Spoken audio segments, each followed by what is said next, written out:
कशिश मिश्रा जी। श्रीनिवास महाशय। महाराज जी, आपके चरणों में दंडवत प्रणाम। महाराज जी, आपके सत्संग और एकांतिक में हमने सुना है कि आप बच्चापन से ही बड़े साहसी थे। आपने हर अनुकूल या प्रतिकूल परिस्थिति से लड़ा और उसे रौंद के आगे बढ़ने का प्रयास किया और घुटने नहीं टेके, चाहे कितनी भी कैसी परिस्थिति आए। महाराज जी, हम कैसे हमारा दिमाग ऐसे बनाएं कि हर परिस्थिति से लड़ें और आगे बढ़ें जीवन में? असल बात, भगवान ने सब करवाया, हमारी तो ताकत नहीं थी, भगवान ने करवाया, सब भगवान ने करवाया बच्चा। हम मतलब सच्ची कह रहे हैं, हम कोई भाव की बात नहीं कह रहे, हमसे भगवान ने करवाया। जब हमें अनुभव ही नहीं हुआ कि मैंने किया, तो कैसे हम कह दें मैंने किया? मेरे भगवान ने सब करवाया। मुझे कदम कदम पर वो आत्मबल देते गए, कदम कदम पर वो संभालते गए, वही सब संभालते, वही, कुछ नहीं, केवल भगवान। भगवान वो जो चाहे वो करवा सकते हैं, जिससे चाहे उससे करवा सकते हैं, तो उन्होंने ये सब करवाया। हमारे बस की बात तो थी नहीं, हम भी मनुष्य हैं, हमारे बस की बात नहीं थी, भगवान ने सहाया। अब जैसे कई कई दिन भोजन नहीं मिला तो कभी घर की याद नहीं आई कि यार चलो घर एक बार तो, जैसे भगवान रखे। कभी इतना भोजन मिल गया, खूब डट के पा लिया, कभी ऐसे जीवन व्यतीत हुआ है। तो भगवान जैसे रखे वैसे बस रहने में। हमें तो कोई भी अनुकूल या प्रतिकूल परिस्थितियां, मन का कोई भी क्लेश होता है, आपके समक्ष हम बता देते हैं, और आपने सारी व्यवस्थाएं खान पान की सबकी। महाराज जी, आपके जीवन में तो बचपन से लेके कोई सानिध्य सुनने वाला ही नहीं था, किससे कहें? तो महाराज जी, उस स्थिति में आप कैसे, महाराज जी, अपने आप को कैसे संभालते थे? भगवान, यही तो कह रहे, उस समय भगवान अंदर से संभालते। तब भी महाराज जी दृढ़ आश्रय था। बिल्कुल भगवान संभालते थे। जब हमें कभी शारीरिक पीड़ा पहुंचती तो गंगा किनारे थे, तो स्मशान में जब कुत्ते लाश नोच रहे होते, उस समय दिखाते थे कि देख ये होता है शरीर की दुर्दशा, तो तू जीवित है, अभी नाम जप कर ले, भगवान का चिंतन, मरने के बाद तेरे शरीर की यही दशा होगी। घोर वैराग्य में जीवन। अपने आप विचार आते थे? अपने आप विचार, वो वही, तभी तो इससे कह रहे हैं कि भगवान ही सब करते हैं, वही संभालते हैं। वही महाराज जी, अभी भी आपका एकांत का मन होता है? हाँ, मतलब कोई ना देखे आप ना, भीड़। हमारे मांग जो अंदर की है कि जैसे गंगा का किनारा है, यमुना का किनारा है, हम अकेले टहल रहे हो, अकेले चुपचाप हो, बस रात दिन ऐसे शांत एकांत, बस किसी से कोई मिले ना, कोई मतलब ना, बस ऐसा बंद कर दो। मन की मांग ये है।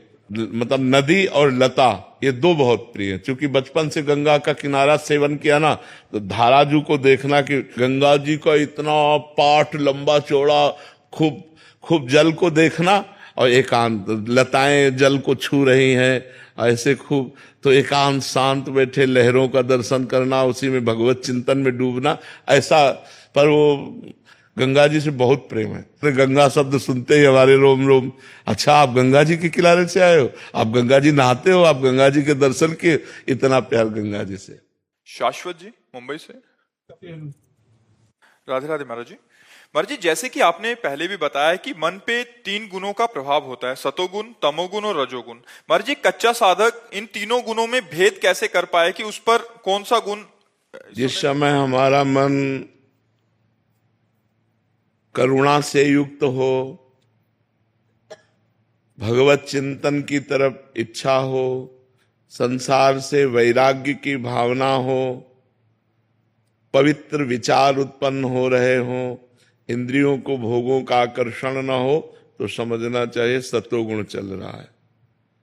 शास्त्र स्वाध्याय में रति, भगवान के नाम गुण लीला में रति, परोपकार में रति, ये सब सतोगुण के लक्षण है। और जब इंद्रियों के भोगों की प्रबल लालसा हो, षड विकारों का तांडव अंतःकरण में हो रहा हो, काम क्रोध लोभ मोह मद मत्सर, धन प्रिय लग रहा हो, मान प्रिय लग रहा हो, तब समझना चाहिए कि रजोगुण बढ़ रहा है हमारे अंदर। और जब निद्रा, आलस्य, प्रमाद, हिंसा, द्वेष, ऐसी भावनाएं प्रकट हो रही, तब समझना चाहिए तमोगुण बढ़ रहा है। लेकिन इन तीनों गुणों का अतिक्रमण करके गुणातीत होने के लिए भगवान का नाम गरज रहा है।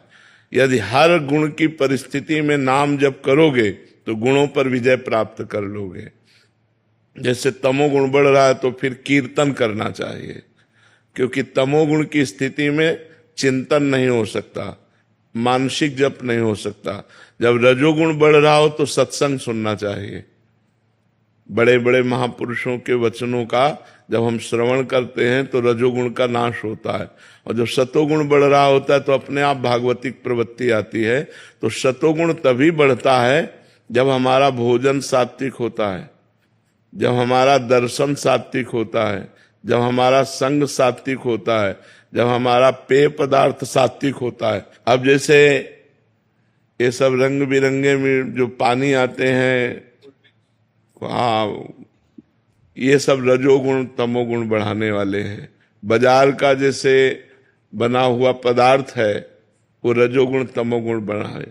शुद्ध सात्विक रसोई का बना हुआ भोजन, भगवान को अर्पित किया हुआ प्रसाद, वो सत्वगुण बढ़ाता है। तो अगर हम तमोगुण रजोगुण पर विजय प्राप्त करना चाहते हैं तो हमारा पहनावा, हमारा खान पान, हमारा दर्शन, अब रजोगुण का मूर्तिमान स्वरूप मोबाइल सबके पास रहता है। अगर मोबाइल से सत्संग सुनो तो सतोगुण बढ़ा सकता है, नहीं तो अगर संसारिक चित्र देखो, गंदी बातें देखो तो रजोगुण तमोगुण को बढ़ाएगा। इसलिए हमारा सतोगुण बढ़े, हमको ऐसा संग करना चाहिए, ऐसा देखना चाहिए, ऐसा सुनना चाहिए, ऐसा बोलना चाहिए, ऐसा खाना चाहिए, ऐसा पीना चाहिए, तो हमारा सतोगुण बढ़ेगा। और जैसे जैसे सतोगुण बढ़ेगा वैसे वैसे हमारी आध्यात्मिक उन्नति होगी। आध्यात्मिक उन्नति के साथ ही आधुनिक उन्नति ठीक है। आधुनिक उन्नति हो रही, आध्यात्मिक नहीं, तो उसका परिणाम पतन ही होगा। आध्यात्मिक के बिना आधुनिक उन्नति टिक नहीं सकती है, क्योंकि हमसे ऐसे अपराध बन जाएंगे जिनके कारण हमारी आधुनिक सुविधाएं भी छिन जाएंगी। इसलिए आध्यात्मिकता, शास्त्र स्वाध्याय, संतों की वाणी का मनन और आचरण में उतारना ये अत्यंत आवश्यक है। तभी ये रजोगुण तमोगुण का क्षय हो जाता है और सतोगुण बढ़ता है।